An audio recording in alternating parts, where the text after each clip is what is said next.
Este é o chamado da alma, não para distrair você do mundo, mas para reconectar você consigo mesmo. Se você quer entender quem realmente é, permaneça. Respire. Observe. Vamos começar.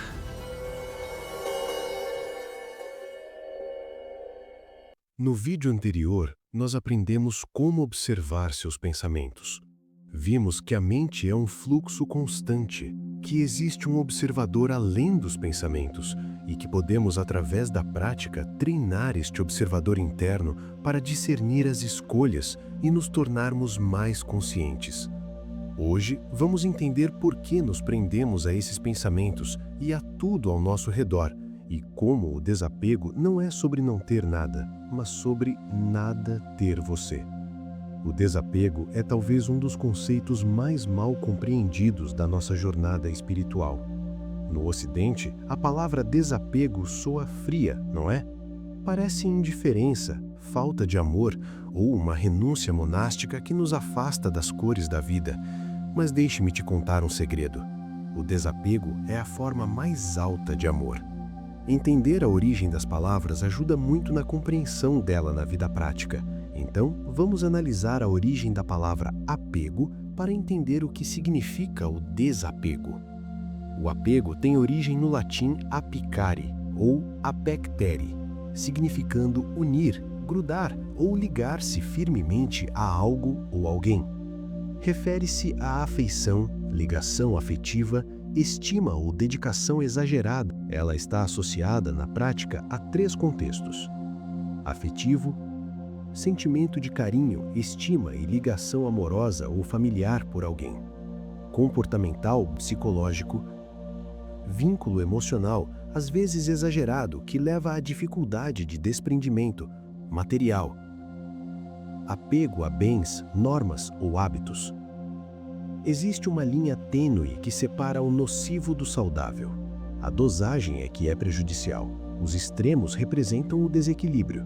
Veja bem, o sentimento de carinho em si não é nocivo, mas o exagero deste sentimento por um cônjuge, ou um filho, ou um amigo, que causa o sofrimento, tanto na pessoa que se apega, pois o nível de expectativas em relação a outra pessoa é alto, quanto a outra pessoa que se sente sufocada. Quando você cuida de algum bem material que você conquistou, não significa que está apegado a ele. O que vai determinar se você está apegado a ele é a intensidade e a capacidade que a perda daquele bem tem de afetar negativamente sua vida. Me lembro de um evento que aconteceu há muitos anos. A lenda do blues americano Clarence Gatemouth Brown morreu em 2005 após perder sua casa e todos os seus pertences na cidade de Slidell, Louisiana, que foi destruída pelo furacão Katrina. Ele foi forçado a evacuar sua casa devido à tempestade. Ele já sofria de câncer de pulmão e problemas cardíacos antes do desastre, e sua saúde piorou drasticamente após a perda da sua casa. Ele morreu aos 81 anos na sua cidade natal, Orange, no Texas, pouco tempo depois do furacão. O apego está enraizado na nossa sociedade. Vivemos em uma cultura do ter e não do ser. Identificamos quem somos pelo que conquistamos, pelo cargo que ocupamos, pelas pessoas que nos amam e pela imagem que projetamos de nós mesmos. Criamos âncoras em tudo e chamamos essas âncoras de porto seguro. Mas o que acontece quando a maré sobe? O que acontece quando a vida, em sua natureza impermanente, decide levar embora aquilo que julgávamos eterno? O sofrimento não vem da perda em si. O sofrimento nasce da resistência à mudança. Você já se percebeu tentando ressuscitar uma versão de você que não existe mais, ou segurando um relacionamento que já virou cinzas, apenas pelo medo do vazio? É sobre essa dor silenciosa que vamos conversar. Não é sobre abandonar o mundo, mas sobre caminhar por ele, sem que as roupas fiquem presas nos espinhos do caminho. A ilusão da permanência. O Buda já nos alertava. A raiz de todo sofrimento é o apego, upadana. Mas por que nos apegamos? Porque temos pavor da impermanência. Queremos que o pôr do sol dure para sempre, esquecendo que é a sua partida que permite que as estrelas surjam. A impermanência, ou anicca em Pali, é o conceito budista de que todos os fenômenos condicionados, físicos, mentais e emocionais, estão em constante fluxo, mudando, surgindo e desaparecendo. Nada é estático ou possui um eu, ego fixo. A aceitação dessa transitoriedade reduz o sofrimento e o apego, promovendo sabedoria. A mudança permite crescimento e renovação. Sem impermanência, o desenvolvimento de um bebê para adulto ou a transformação de uma semente em árvore seriam impossíveis. A consciência da impermanência incentiva a valorizar o momento atual, pois ele nunca se repetirá. Psicologicamente, o apego é um mecanismo de defesa. O ego odeia o desconhecido. Ele prefere uma dor familiar a uma liberdade incerta. O apego às identidades. O budismo ensina que não existe um eu fixo, uma alma ou uma identidade imutável. Quando acreditamos que esse eu é real e permanente, tentamos defender, satisfazer e proteger essa identidade através de apegos e aversões. O sofrimento surge quando a realidade, que é impermanente, não corresponde à nossa necessidade de permanência. O apego à identidade se manifesta principalmente como apegos aos desejos sensoriais, apegos às visões, crenças, congelamento de opiniões, apegos a regras ou rituais e o apego à teoria de um eu sólido. O apego à identidade também se manifesta como visões congeladas sobre quem somos, sobre o mundo e sobre como as coisas deveriam ser.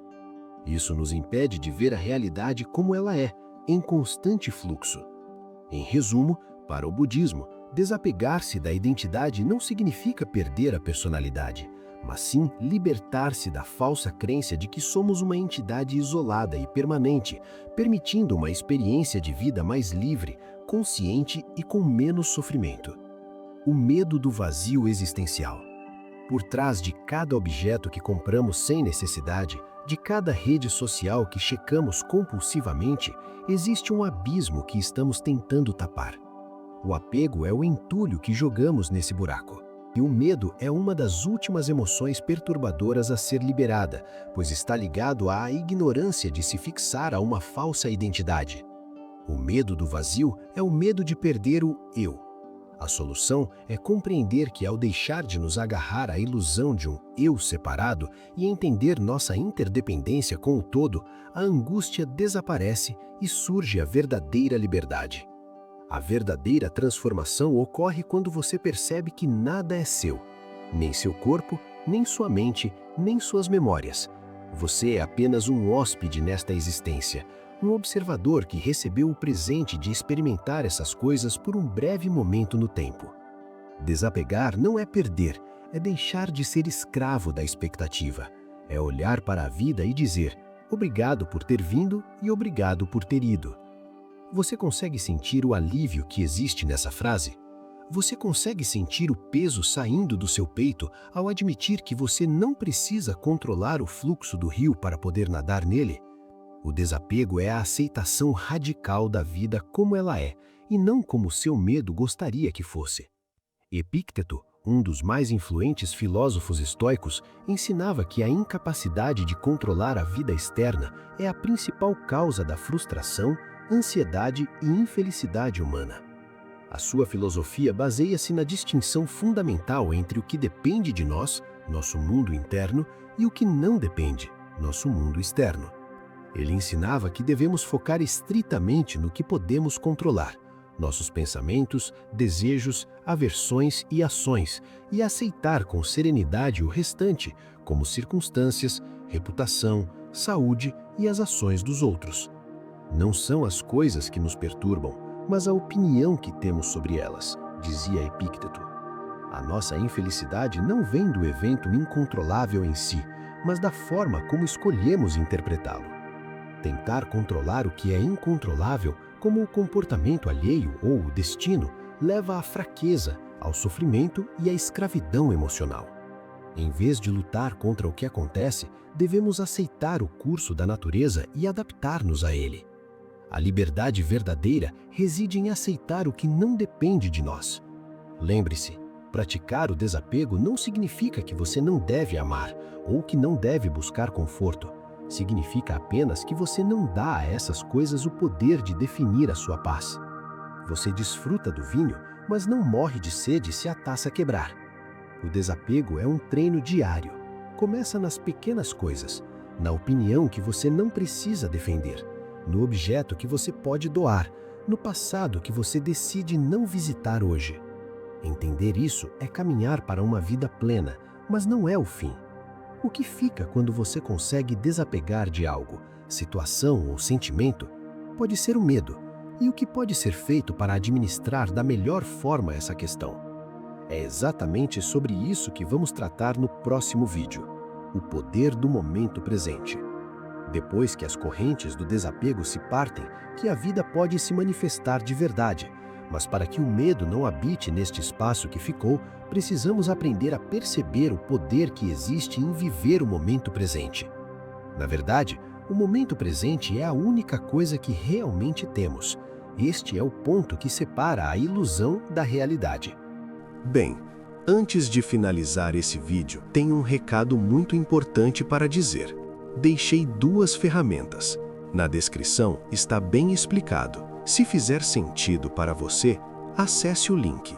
Lembre-se, se você quer transformar o mundo ao seu redor, transforme você primeiro.